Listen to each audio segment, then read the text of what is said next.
basically I've been balancing this camera on a glass and my monitor is curved, so yeah. But anyways, we're finally through the martial arts. We got through the hard part. Let's see if this is any good. It should at least be better, less painful, you know?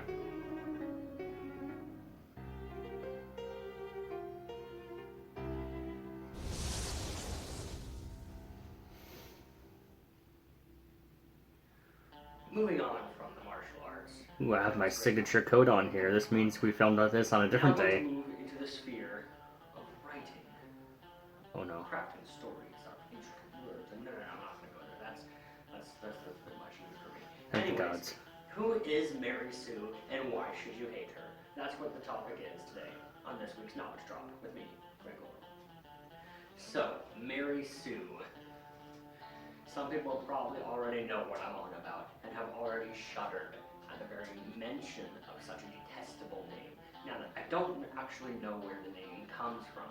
There might be a literal character in a book of some... even after I did some research, I still couldn't tell for sure. Now, Mary Sue is a perfect character. And I don't actually mean perfect for the story.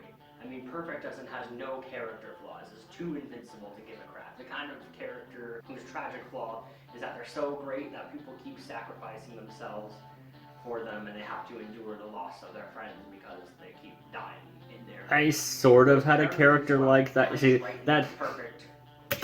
that's almost a confession right there. I long ago wrote this thing. It was 198 pages about a zombie who had regained his memory after being basically locked up for about 40 years. Yada yada yada. The thing is, this guy ended up becoming a Mary Sue, this character, and someone was like, what's his tragic flaw? And the best I could think of was genuinely to say with a straight face, people keep sacrificing themselves for him, so he has to endure that loss. And, yeah. Moving on. And I mean, there's plenty of examples of Mary Sues throughout media.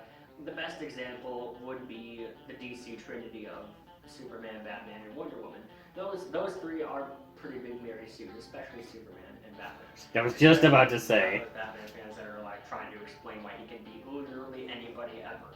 It kind of goes to show that's a Mary Sue. It's like, Batman fans explaining why Batman can beat literally everyone. About as much of a stretch as JoJo fans make to turn everything into a JoJo reference. That sort of thing. A character who's just too perfect for their world and just really... Although, to be fair, JoJo is bizarre enough to have probably referenced everything at this point. They're the character who's a literal god walking among mere mortals in some cases. You'll often find them in trashy fan fiction, and often in the form of self-inserts, where it's very obvious that the character that is a Mary Sue is a reflection of the writer in their ideal image of this ultimate being of true ultimate power. But Mary Sues should be avoided like the plague that they are, because it doesn't add to your story, it detracts from it. It's just...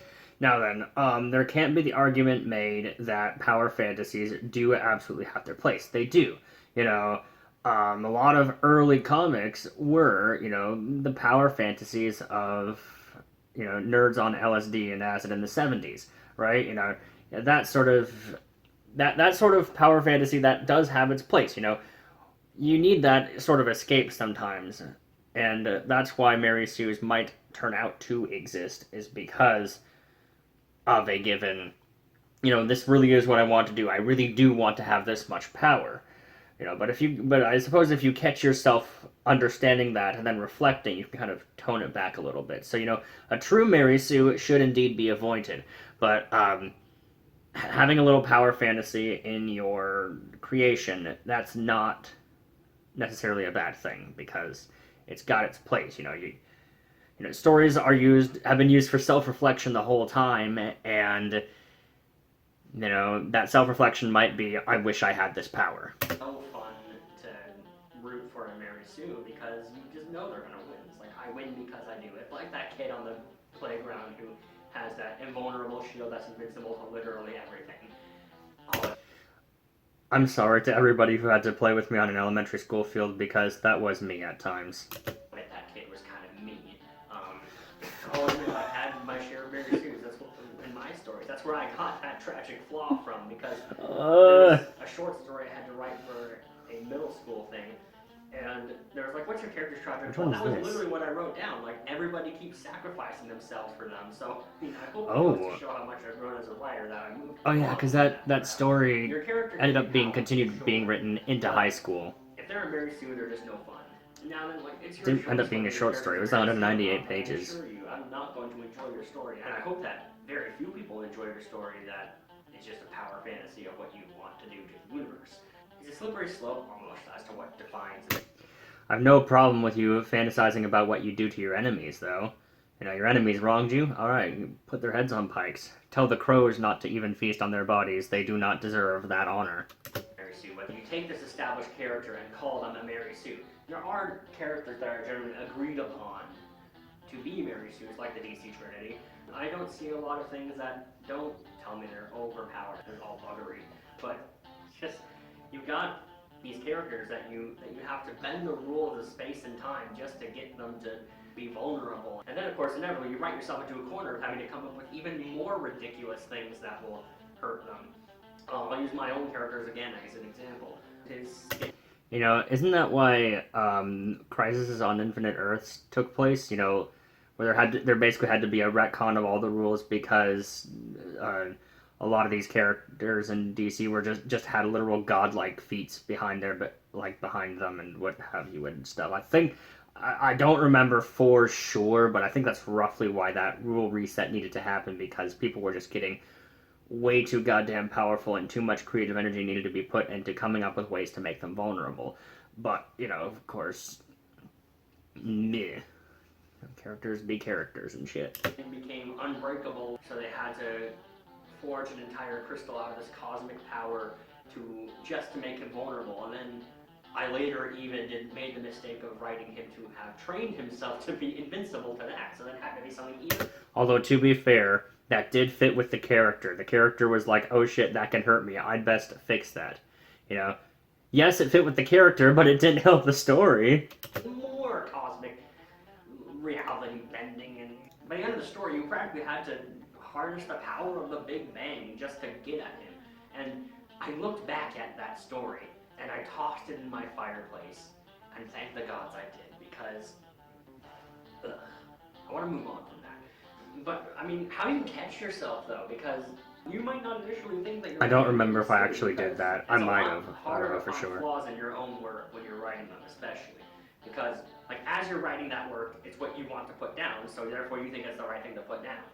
Maybe you let it age for a month, come back. It also goes for why you might not catch spelling or grammar errors, because, you know, your eyes are seeing what they are supposed to see in this story, or what you know, but my tactic as a loner with, you know, 2 friends at most, you know, in real life, is to just read it like I'm recording the audiobook version. If that shit don't... Because, you know, like... Because then I do have to go through everything in order to read the whole thing aloud, and if then something suddenly doesn't work, then I can fix it. So there's the tactic for loners like me on how to edit. Just read it like the audiobook version. Fix as you go. Or better yet, get someone else who knows what they're doing to look over it and be open to the idea that they're like, dude, this character's overpowered. I mean, what if you don't have that resource? What if you're like me and have no friends? I'm a little deep.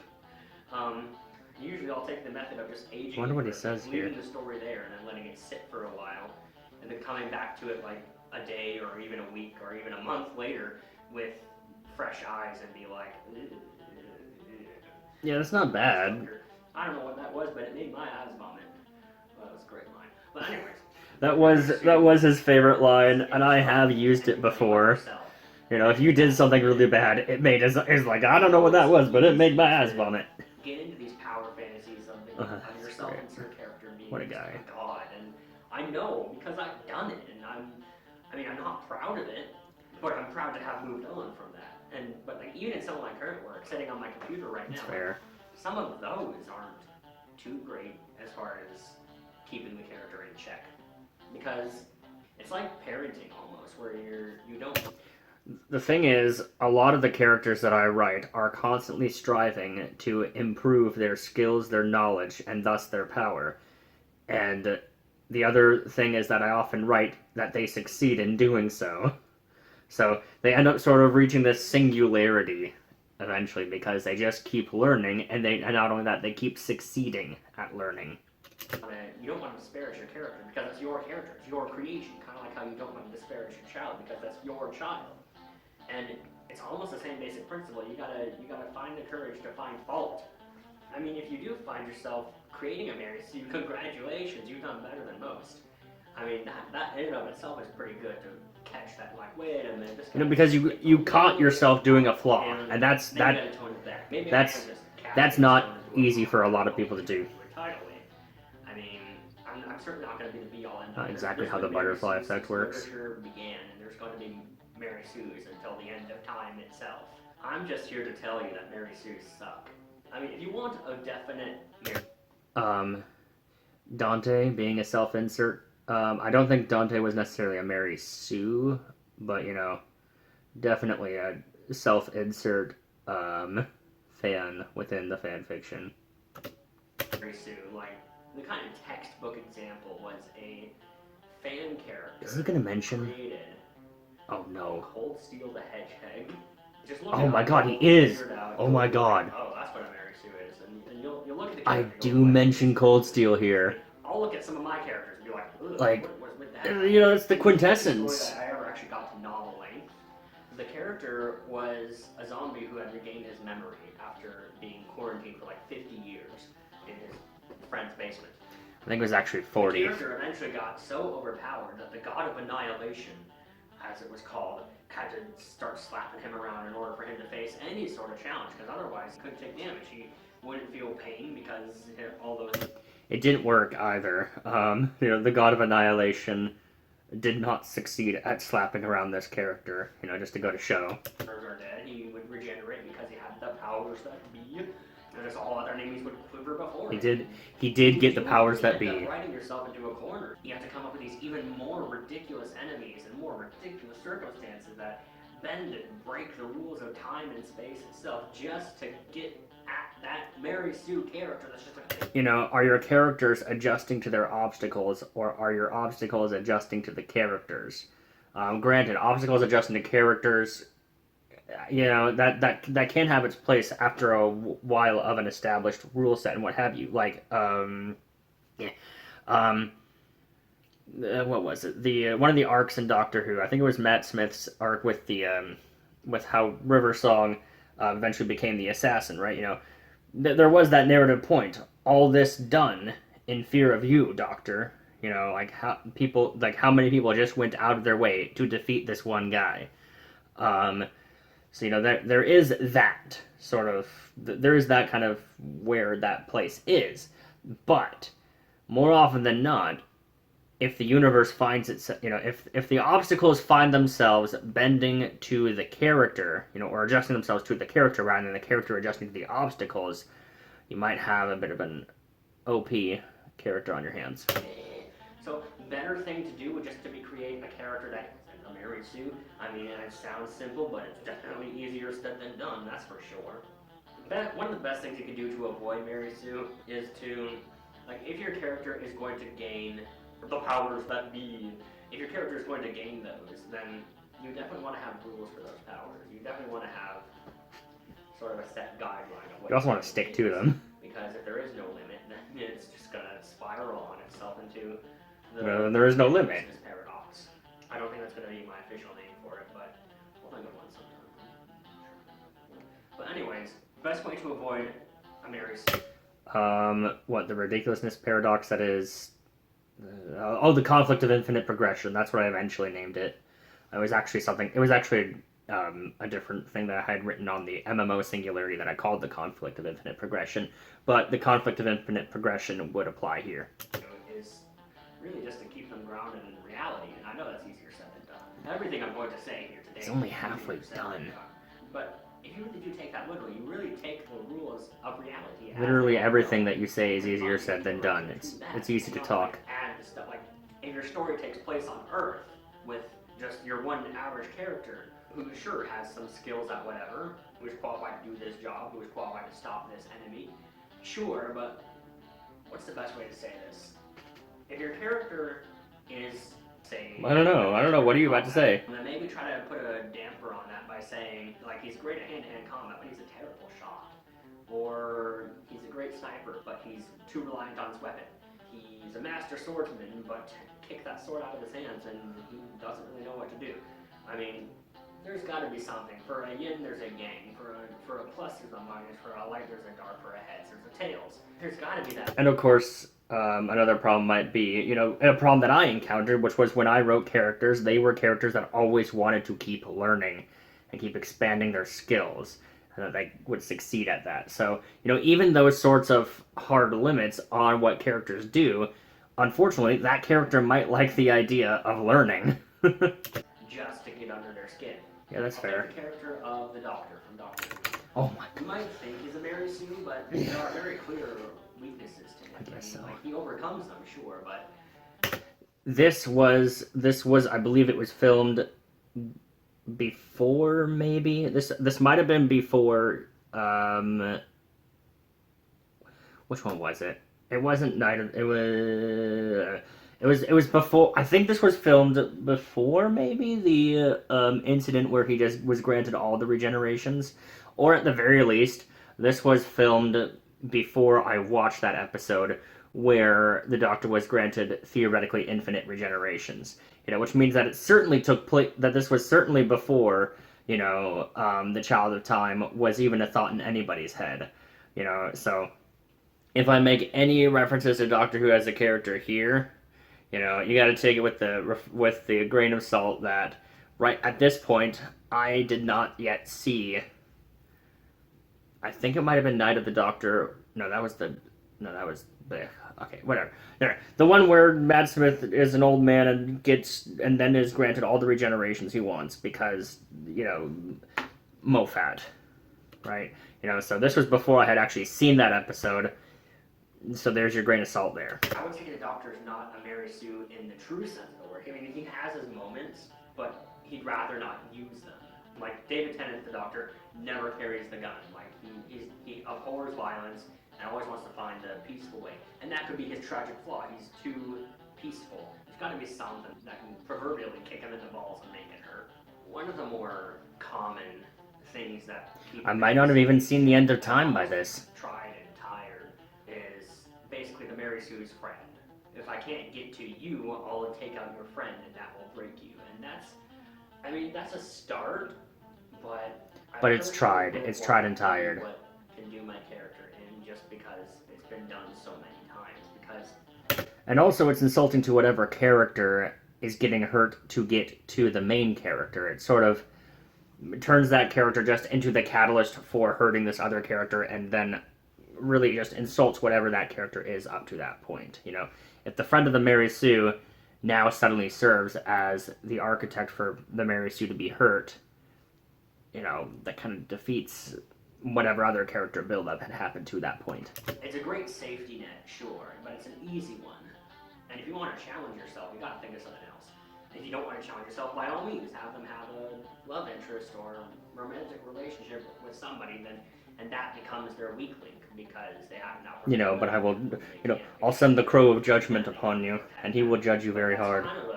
I would almost say that's kind of a cop-out, because it's a very easy solution to do. Just add a second character who is the damsel in distress, so to speak. And I would encourage... Damsels in distress are kind of because tired of themselves. There's a million different ways that the story has been told, and likely infinite more that will be written. Personally, what I might do is make a very clear weakness of the character, like a very, not even just say a physical weakness, like they're a quintessential kryptonite, because there's got to be something that can cut them no matter what. But even then, that's just... But it doesn't necessarily have to be, It's just saying, well, there's this, that. Because yeah, it doesn't have to be necessarily that. Okay, I'm willing to bet that it's mostly just the rest of it is now just me talking about the same thing over and over again. I'll continue watching, but, if it turns out that there's nothing else new said here, I'll just say my bit, end it here. But, yeah, so, writing's hard. It's, it's hard to write an intelligent, intriguing plot. Sometimes it's also hard to write genuinely smart characters who are clever and actually work towards their goals, because sometimes that can make for rather short stories. If your character really is trying to beat this guy, there's not a whole lot of room for plot armor. Granted, nowadays, I basically do not allow plot armor to have any power in this household, which of course has abruptly ended certain things within certain stories. But so be it. It works with the characters. My main tactic in writing nowadays is to, with what I know of these characters, here's the situation. How do these characters react with who they are? What just happens? And I just put that down. So then I'm like, oh, I guess I didn't know my characters interacted with each other like that. Like, how did I not know? I wrote them, but there's a comment here. What happened at 126? Those characters you just want to punch right in their perfect chiseled face. You just want to punch them right in their perfect chiseled face. Excellent. I like this one.